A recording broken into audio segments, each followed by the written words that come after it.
دوسری آج دیکھیں پاکستانی عوام کو بھی یہ پتہ ہونا چاہیے کہ ریجنل ایشوز بھی ہیں. مثلاً افغانستان کے اندر انڈیا اپنے پینیٹریٹ کرنے کی کوشش کر رہا ہے, تو آپ ادھر سے آنکھیں بند کر کے یہ 9 سیٹیں 10 سیٹیں پنجاب پاکستان یہ وہ ہم نہیں کر سکتے.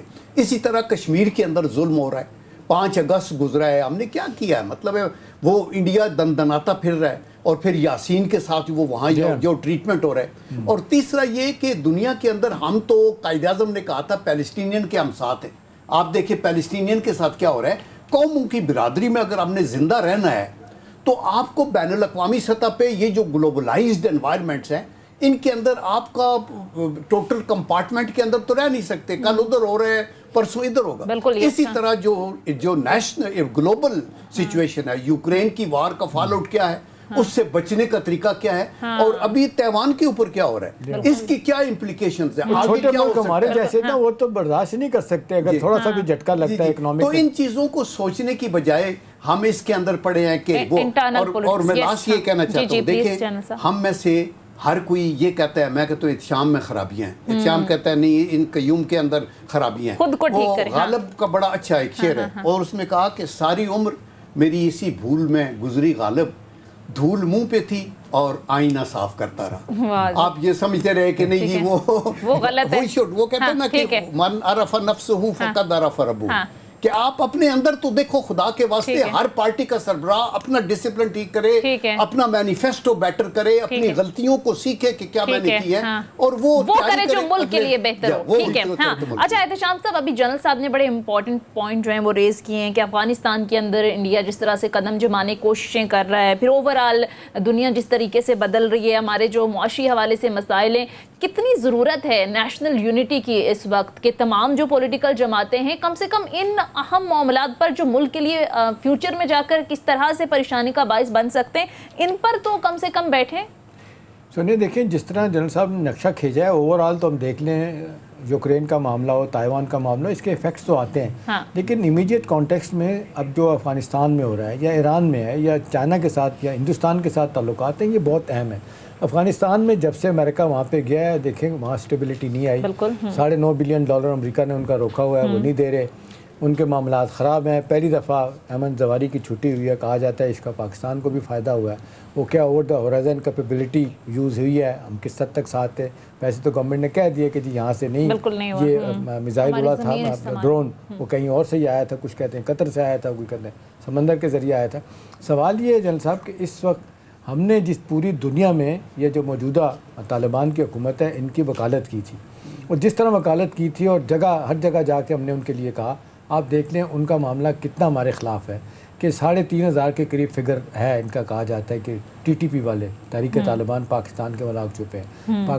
کوششیں کر کے دیکھ لیں. لیٹسٹ آپ دیکھ لیں علامہ تقی عثمانی صاحب ایک ڈیلیگیشن لے گئے, ان کی بات بھی نہیں مانی. اور کچھ لوگ کہتے ہیں شاید فال آؤٹ اسی طرح ہی تھا. آج بائی دی وے خراسانی کی بھی چھٹی ہوگی, جس نے APS جو ماسٹر مائنڈ تھا, جو پشاور کے بچوں کو جس کا شہادت جس طرح ہوئی تھی 160 کے قریب لوگوں کی, اس میں ٹیچر بھی تھے, وہ کہتے ہیں وہی تھا. اب سوال یہ ہے کہ وہاں پہ ہمارے معاملات ٹھیک نہیں ہو رہے. یہ طالبان کی حکومت جس کو ہم کہہ رہے تھے کہ جی تعلقات ہمارے اچھے ہوں گے افغان طالبان کی, وہ نہیں ٹھیک ہوئی. وہ حکومت ان کی جو ہے آپ دیکھ لیں ہندوستان کے بڑے خلاف تھے, آج وہ ان کے ساتھ ان کے تعلقات بہتر کرنے کی کوشش کریں. ایران کے ساتھ ہمارے تعلقات بھی اس طرح ہی ہیں.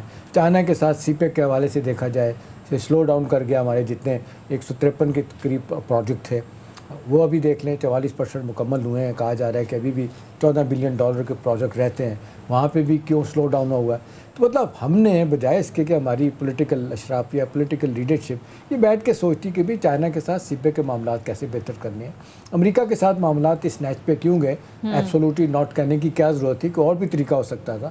ایک کہانی بنائی گئی جی, کانسپریسی ہوئی تھی, مداخلت ہوئی تھی, بہت سے حوالوں سے سب نے کہہ دیا کچھ بھی نہیں تھا جی. چلیں اگر مداخلت تھی تو وہ کنڈیم کر دیا گیا, اس کا ڈیمارچ جاری کر دیا گیا, لیکن آپ نے ایک بڑا ایشو بنایا عمران خان صاحب نے اس کا.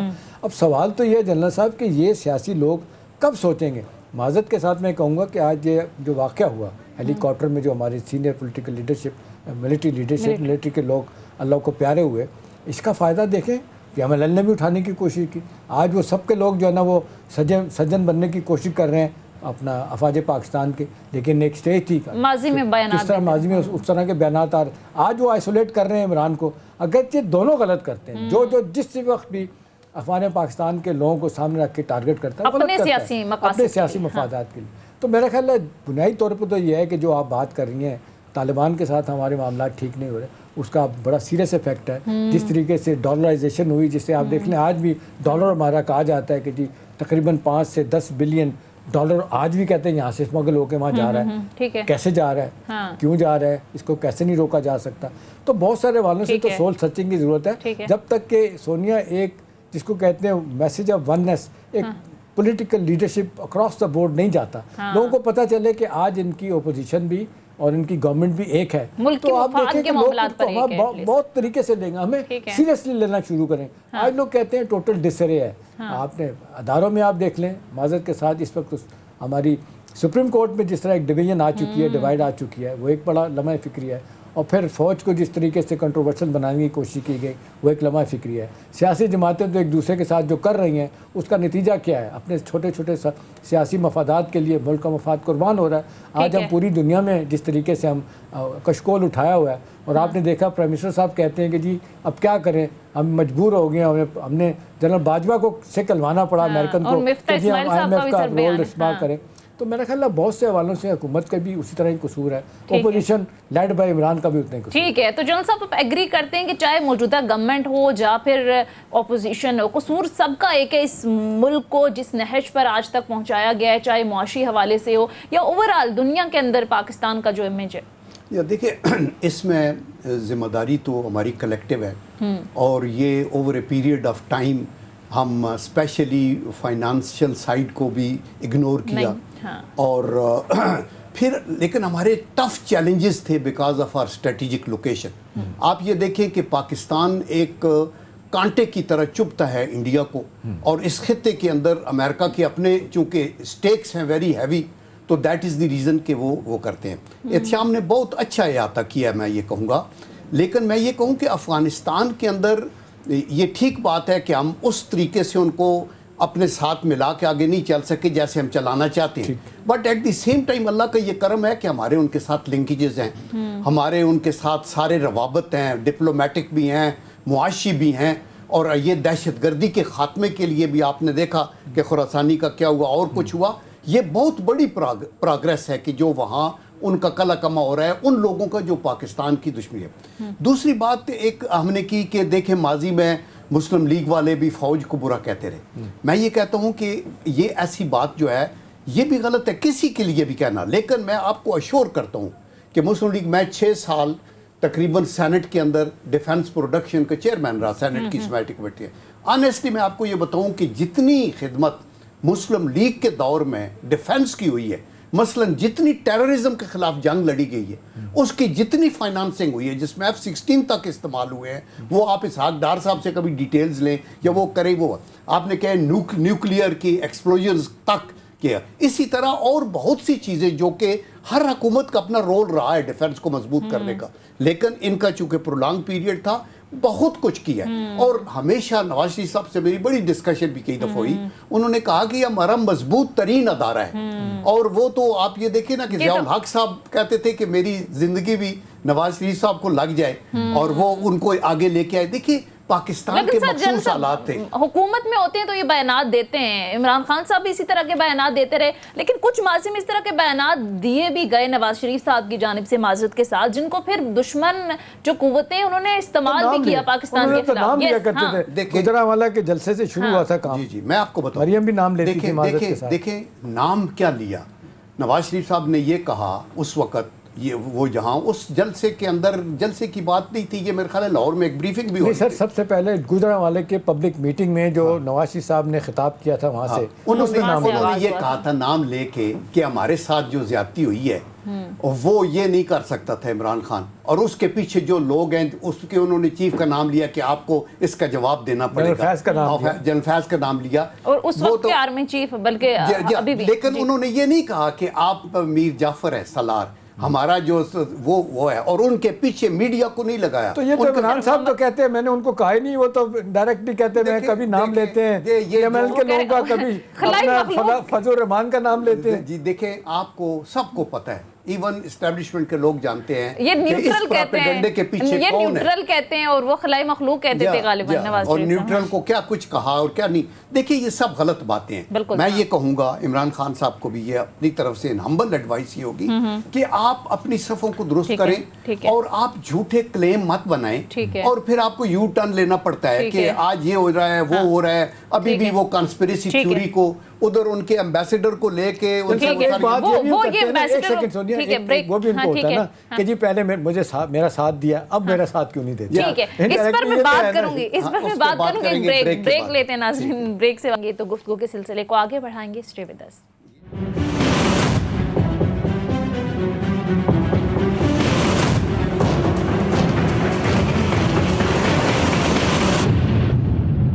بریک کے بعد خوش آمدید. جنرل صاحب، اب جو سیاسی جماعتیں ہیں، چاہے مسلم لیگ نون ہو، چاہے پی ڈی ایم ہو یا دیگر جماعتیں ہوں، سیاسی طور پر پولرائزیشن اتنی زیادہ بڑھ چکی ہے، تو آپ کو کوئی وے فارورڈ لگ رہا ہے یہ ڈیفیوز ہو جائے گی سچویشن اگلے کچھ عرصے میں، یا آپ کو لگتا ہے کہ صورتحال ایسی ہی رہے گی اور پھر ظاہر ہے اکانومی بھی ہماری اسی طرح سے افیکٹ ہوگی؟ دیکھیں یہ ٹینشن تو ڈیفینیٹلی ملک کی معیشت کو بھی خراب کر رہی ہے اور ہماری فارن پالیسی کے اوپر بھی اس کا امپیکٹ ہے. تو اس کو حل کرنے کا طریقہ یہی ہے کہ اگر ہمیں اپنے رویوں میں تبدیلی کرنی پڑے گی. اگر آپ اپنے رویوں میں تبدیلی نہیں کرتے اور آپ اپنے آپ کو پاٹے خان سمجھتے ہیں اور ابو لا سمجھتے ہیں اور کہتے ہیں ہم یہ کر دیں گے وہ کر دیں گے، تو ٹینشن رہے گی، خواہ وہ ایک لیڈر بھی کرتا رہے. تو میرے خیال کے اندر ہمیں یہ کانسٹیٹیوشنل گورنمنٹ ہے، اس کو جو ٹائم اس کا کانسٹیٹیوشنل ہے وہ ہے.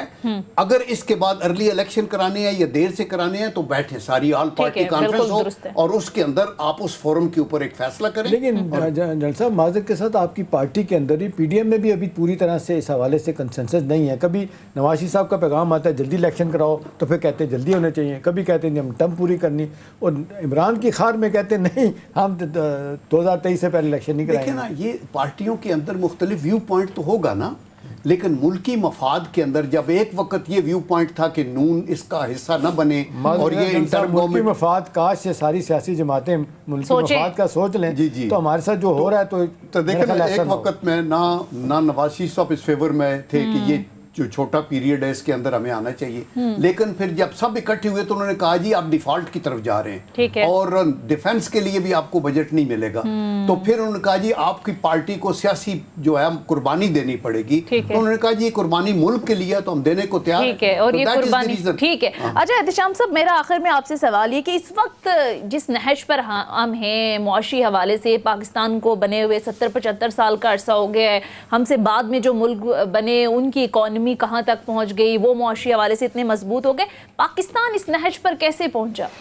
سونیا دیکھیں، وہ کہتے ہیں اردو میں ترقی معکوس، کہ اوپر سے نیچے آنا بجائے نیچے سے اوپر جانا. یہ اوور دا ایئرز ہمارے ساتھ ہوا. کچھ سیاسی اختلافات ہیں، ہر پارٹی اپنا ایجنڈا لے کے آتی ہے. بھٹو صاحب سوشلزم لے کے آئے تھے، پی ایم ایل این نے شروع میں پہلی گورنمنٹ میں بڑا کام کیا تھا، پرائیویٹائزیشن، ڈی ریگولیشن، نیشنلائزیشن کو ختم کیا تھا. بہت سے حوالوں سے چیزیں ٹھیک ہوئی تھی. کہا سونیا منموہن سنگھ کا پیریڈ اسی زمانے میں ہندوستان میں شروع ہو گیا تھا. ہندوستان ہم سے بہت پیچھے تھا، اکنامک کنڈیشن اتنی خراب تھی ان کی کہ نہ پہ بزنس مین کے لیے سہولتیں تھیں اور اتنی مشکلات سے گزرتے تھے لوگ. انہوں نے آہستہ آہستہ اوپن اپ کر کے کہاں سے کہاں پہنچ گئے. ہمارے لیے بھی مجھے یاد ہے شروع طرح سے باہر سے لوگ آتے تھے، وہ گرین چینل کھل گیا تھا، لوگ آ رہے تھے، ایکٹیویٹی شروع ہو گئی تھی. لیکن اس کے بعد پھر سیاسی اختلافات جس طریقے سے مرحومہ کے ساتھ شروع ہوئے، وہ ساری کی ساری جن صاحب انرجی جو ہے نا، جو پازیٹیو کاموں پہ نون کی لگتی تھی، وہ بی بی کو فکس کرنے میں لگ جاتی تھی. اب دیکھیں نا 2006 میں آپ جس طریقے سے میثاق جمہوریت ہو گیا، اس کے فوراً بعد مرحومہ بی بی نے ہاتھ ملا لیا مشرف کے ساتھ. پھر آپ کو یاد ہے کیانی، جنرل کیانی کے زمانے میں تو نثار اور شہباز صاحب وہ کہتے ہیں 11 میٹنگ چھپ چھپ کے ان کی ہوتی تھی کہ بی بی کو کیسے نکالا جائے. تو یہ سیاسی لوگ کم از کم یہ سوچیں، اداروں کو بھی دور رکھنے، آپ نے جو کرنا ہے بیٹھ کے خود فیصلے کریں. خود فیصلے نہیں کرتے، خود بیٹھ کے کنسلٹ نہیں کرتے، پھر اداروں کو بھی. ٹھیک ہے. دیکھیں میں لاسٹلی یہ کہنا چاہتا ہوں کہ یہ بات تو ٹھیک ہے کہ ہمیں ملک کی خاطر بہت سی قربانیاں دینی پڑتی ہیں. میں آپ کو وثوق سے یہ کہتا ہوں کہ سیاسی ادوار میں اگر کوئی ترقی ہوئی ہے تو وہ نواز شریف کے ٹائم کے اندر ہوئی ہے. آپ روڈ نیٹ ورک دیکھیں،